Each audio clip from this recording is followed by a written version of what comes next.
starting on October 15th, you're presenting Liars at a Funeral. This is a high-energy farce about a grandmother faking her own death to reunite her estranged family.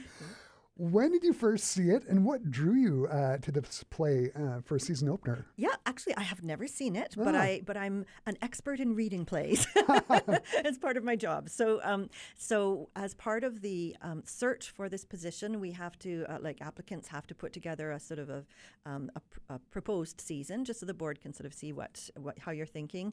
And so I read dozens of plays last summer during the application process, and I had heard a lot about this play because it had multiple productions. And it just seemed to be a riot, and also like high quality. I trusted the people who were writing it, or the woman who wrote it, and the people who were working on it. And so I wrote to the playwright and said, "Can you please send me your script?" So I read it last summer and literally laughed out loud. And I actually rarely, even with comedies, I rarely laugh out loud when I'm reading it because I just laugh quietly inside. But this one, it's hysterically funny.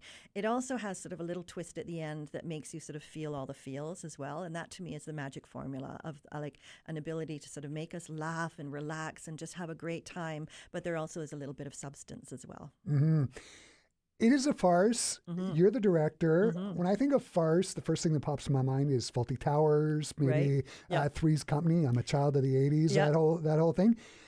How do you approach directing a show like this and keep the laughs landing one right after another? Well, casting is going to be very important. I always say you can't teach comedy. Like either an actor understands timing and the sort of stakes that are required in presenting a comedy. So of course in this one it's really high stakes because the grandmother is faking her funeral, so she keeps on having to hide, and other people are in on it or not in on it. Everyone has a lie or secret that they're keeping. So very, very high stakes. But then I had conversations with Sophia, the playwright, and she's like, just keep the pace going. Like even when it gets more sort of deep later on in the play, just keep the pace going. And I can see on the page that's how it works. Like if you start to play, oh, this is a funny line, it's going to land really dead. So the actors have to be just really focused on what their intentions are and keeping that pace and lightness going. And just keeping it moving ahead. Yeah.